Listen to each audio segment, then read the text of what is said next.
Welcome to I dream media.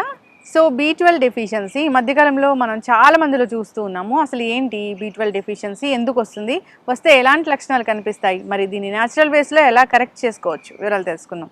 ఈరోజు మనతో పాటు ఉన్నారు ప్రముఖ యోగా గురు యోగిని అరుణాదేవి గారు. మేడం నమస్తే అండి. నమస్తే.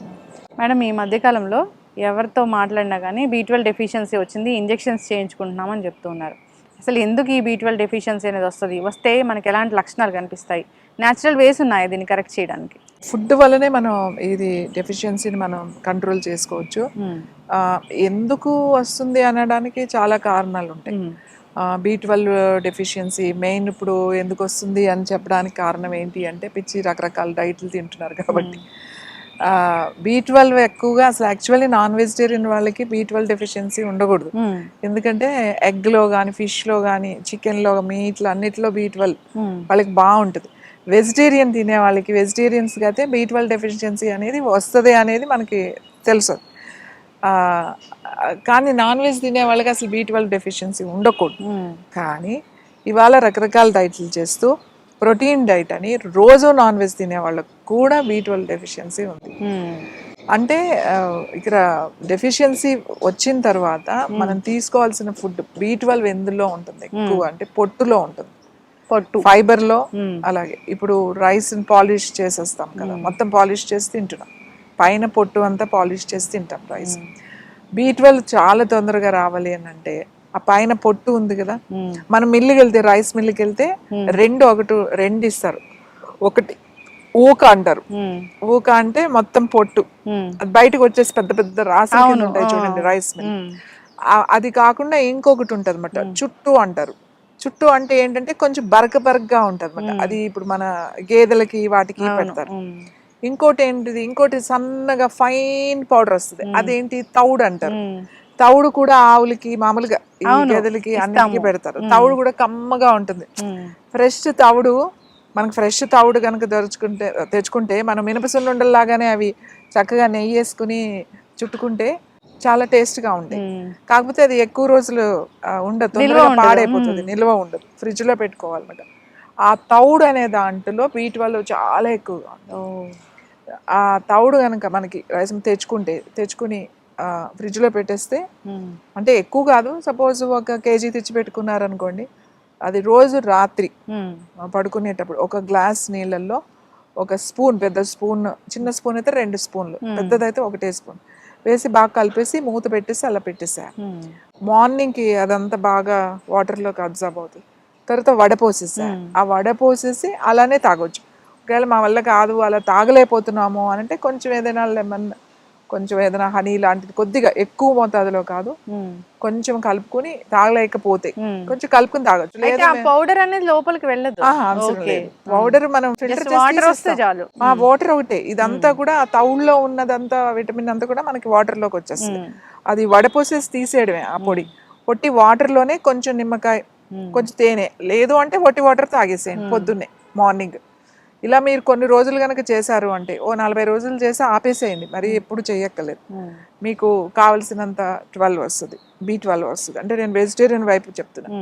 తర్వాత ఏంటంటే బాగా B12 ఉండేది జున్ను ఇష్టమైన వాళ్ళు చక్కగా కనుక దొరికితే, జున్ను అంటే ఇప్పుడు దొరికే ఆర్టిఫిషియల్ పౌడర్లు అయ్యి కాదు, మనకి ఊళ్ళల్లో ఉంటే ఎవరో ఒకళ్ళకి జున్ను వస్తుంది. మనం ఇప్పుడు అలాగే డైరీ ఫార్మ్స్ ఉన్నాయి కదండి, వాళ్ళు చెప్తే వాళ్ళు ఖచ్చితంగా వాళ్ళు మనకి ఆ మిల్క్ ఇస్తారు. దాంట్లో మరీ ఎక్కువ షుగరు అది వేసుకోకుండా ఏదైనా మంచి బెల్లం, కొంచెం తక్కువ బెల్లం కూడా తక్కువ క్వాంటిటీలో వేసుకుని మీరు జున్ను వండుకుని కనుక తింటే మంచి B12 వస్తుంది. కనీసం వారానికి B12 తక్కువ ఉన్న వాళ్ళకి వారానికి 1-2 సార్లు ఉన్న కొంచెం 1 కప్పు జున్నులో బాగా ఉంటుంది B12. తర్వాత సోయా ప్రొడక్ట్స్లో కూడా B12 ఉంటుంది. అంటే అది తింటే మాకు పడుతుంది అని అనుకుంటే సోయా ప్రొడక్ట్స్ కూడా మంచిదే. ఇంకొకటి పన్నీర్లో కూడా ఉంటుంది. పాలు తాగే వాళ్ళ మంచి పాలు దొరికితే పాలల్లో కూడా B12 ఉంటుంది. B12 చాలా సింపుల్గానే మనకు దొరుకుతుంది ఫుడ్లో. ఇప్పుడు ఇంతకు ముందు ఆ డెఫిషియన్సీ లేవు, ఎందుకంటే విలేజ్ వాతావరణంలో పెరిగే మనకి సిటీలో కూడా పాలు పోసేవాళ్ళు, డబ్బాలో తీసుకొచ్చి పాలు పోసేవాళ్ళు. ఎప్పుడైనా ఇంత జున్ను పాలు కూడా అమ్మేవాళ్ళు, జున్ను పాలు కూడా తీసుకునే వాళ్ళు తింటారు. ఇప్పుడు అసలు పిల్లలు జున్ను ఏదో ఫంక్షన్లో పెట్టడం తప్ప ఇప్పుడు ఇంట్లో అంటే అది కూడా మంచి జున్ను కాదు. ఇప్పుడు అది కూడా ఏదో కలుపుతారు అందులో. ఇప్పుడు మంచి జున్ను అంటే మనకి అట్లా ఆవు కానీ గేదె కానీ ఏదైనా ఈనిన తర్వాత వచ్చే జున్ను చాలా బాగా మంచి B12 ఉంటుంది. సో షుగర్ ఉన్న వాళ్ళు అయితే కొంచెం అది స్వీట్ కూడా వేసుకోకుండా పాలు కలిపి నేను వండుకుని తినొచ్చు. ఓకే, అంటే కొంచెం చప్పగా ఉంటుంది అంతే. దాంట్లో షుగరు బెల్లం కానీ ఏమి వేయకుండా మీరు కొంచెము అది తినొచ్చు. సో ఇది ఇంకా ఏంటి అని అంటే ఖర్జూరము మెత్తగా, ఇప్పుడు ఖర్జూరం సిరప్ అలాంటిది దొరుకుతుంది కదా, ఒకవేళ దాన్ని చేసుకున్న అట్లాంటిది ఏదైనా అది కూడా మంచిది అయితేనే. అన్నిట్లో కూడా షుగర్ బెల్లం కలిపేస్తారు, అది నిల్వ ఉండడానికి ఎలాగో దాంట్లో కెమికల్స్ కలుపుతారు. సో మీరు అది తినొచ్చు. అది షుగర్ ఉన్న వాళ్ళు కూడా వితౌట్ స్వీట్ అది కొంచెం వేసుకొని తినొచ్చు. సో ఇవన్నీ కూడా మనకి B12 వచ్చే పదార్థాలు. అలాగే ఆకుకూరల్లో కూడా ఉంటుంది B12, ముఖ్యంగా మునగాకులో ఉంటుంది. మునగాకులో చాలా ఉంటాయి. అసలు రోజు మునగాకు పౌడర్ తినమని నేను చెప్తా. మునగాకు పొడి, ఇప్పుడు మనం కారపొడి, కందిపొడి అలా పొడిలు చేసుకుని తింటాం కదా ఇడ్లీలోనో అన్నంలోనో, అలానే మునగాకు పొడి చేసుకోండి. మునగాకు పొడి రోజు ఒక పౌడరు, రోజు ముందు కొన్ని తిన్న దానిలో అన్నంలో కొంచెం అంత ఒక స్పూన్ వేసుకొని కొద్దిగా నెయ్యి వేసుకుని కలుపుకుని తిన్నారనుకోండి, మంచి చాలా చాలా మంచిది. ఐరన్ ఉంటుంది దాంట్లో. అసలు దాంట్లో ఒక 200 రకాలు ఉన్నాయి. మీ జుట్టు ఉడదు, మీ స్కిన్ బాగుంటుంది, మీ కళ్ళు బాగుంటుంది, కళ్ళకి చాలా మంచిది, బోన్స్కి చాలా మంచిది, B12 వస్తుంది, విటమిన్ E వస్తుంది, K వస్తుంది, A వస్తుంది, అన్నీ వస్తాయి అందులో. అందుకని అది చక్కగా ఎండు మిరపకాయలు అవి ధనియాలు కొంచెం జీలకర్ర అవి ఫ్రై చేసేసుకుని ఏముంది పొడి చేసేసుకుని పెట్టుకోవచ్చు, కొద్దిగా వేసుకుని అలా తినొచ్చు. లేదు ఒట్టిగా పౌడర్ మనం ఇంట్లో చేసి పెట్టుకుని ఏదైనా కూరల్లో వేసుకోవచ్చు. కూరలు వండుతాం కదా లాస్ట్లో కొంచెం పౌడర్ వేసేయచ్చు, అలా కూడా చేసుకోవచ్చు. కారపొడి అయితే అందరూ తింటారు, ఇష్టంగా తింటారు కారపొడి లాగా చేస్తే. అలాగే తోటకూరలో ఉంటుంది, తర్వాత ఆకుకూరలు గ్రీన్స్లో కూడా ఉంటుంది. ముఖ్యంగా ఎక్కువ నాన్ వెజ్ తినే వాళ్ళకి B12 డెఫిషియన్సీ ఉండకూడదు. B12 డెఫిషియన్సీ కూడా నాన్ వెజ్ తింటే, మరి ఇంత ప్రోటీన్ తిని ఇంత నాన్ వెజ్ తినే వాళ్ళకి కూడా B12 డెఫిషియన్సీ ఎందుకు వస్తుంది అనేది ఆలోచించాలి ఫస్ట్. ఎందుకు అని అంటే ఆ తినేది అసలు ఏం తింటున్నారు, ఆ పౌల్ట్రీల్లో ఉండేది, ఆ చెరువుల్లో పెరుగుతాయి కదా ఆక్వా ఫార్మ్స్ వాళ్ళు, రొయ్యల చెరువులు ఉంటాయి కదా ఆ చెరువుల్లోవి, అందులో విపరీతమైన యాంటీబయాటిక్, అందులో విపరీతమైన మెడిసిన్స్ వేసి పెంచుతాం ఆ చేపల్ని కానీ రొయ్యల్ని కానీ. ఇప్పుడు అన్నీ కూడా ఫార్మింగ్ వచ్చేసింది కదా, ఆక్వా ఫార్మింగ్ వచ్చేసింది. అవి తినడం వల్ల మనకి ఏమీ పెద్ద అది మంచి ప్రోటీన్ కాదు, అది గుర్తుపెట్టుకోండి. ఇప్పుడు ఈ పౌల్ట్రీల్లో పెరిగే చికెన్ తింటే దానికి ఉండే హార్మోన్స్, దానికి వేసే యాంటీబయాటిక్స్, ఆ స్ట్రెస్లో పెరుగుతాయి, అదంతా కూడా మనకి వస్తాయి. పిల్లలు బాగా చికెన్ ఇష్టపడతారు. ఒకవేళ నాన్ వెజిటేరియన్ మీరు తినేవాళ్ళు అయితే తినండి, కానీ ఇప్పుడు నాటుకోళ్ళు కూడా దొరుకుతున్నాయి కదా, అవి ఫ్రీగా పెరిగే కోళ్ళు అవి ఉంటాయి. అట్లాంటివి ఏమైనా సెలెక్ట్ చేసుకోండి. ఫ్రెష్ వాటర్ ఫిష్, ఫ్రెష్ వాటర్లో న్యాచురల్గా సీలో దొరికే ష్రిమ్స్ కానీ అలాంటివి తింటే మీకు అప్పుడు మీకు B12 వస్తుంది, అప్పుడు మీకు మంచి ప్రోటీన్ వస్తుంది, అప్పుడు మీకు హెల్త్ కూడా బాగుంటుంది. ఈ డైట్ చేసే వాళ్ళందరూ కూడా ఈ పిచ్చి ఈ ప్రోటీన్ అని ఈ చికెన్ తినేయడం, ఈ ష్రిమ్స్ తినేయడం, ఈ ఫిష్ తినేయడం. సో ఈ తినడం వల్ల దానివల్ల మనకి ఏమీ మంచి ప్రోటీన్ రాదు, అలాగే నష్టాలు ఎక్కువగా ఉంటాయి లాంగ్ పీరియడ్. B12 డెఫిషియన్సీ వచ్చింది, అప్పుడు ఎలాంటి లక్షణాలు ఉంటాయి?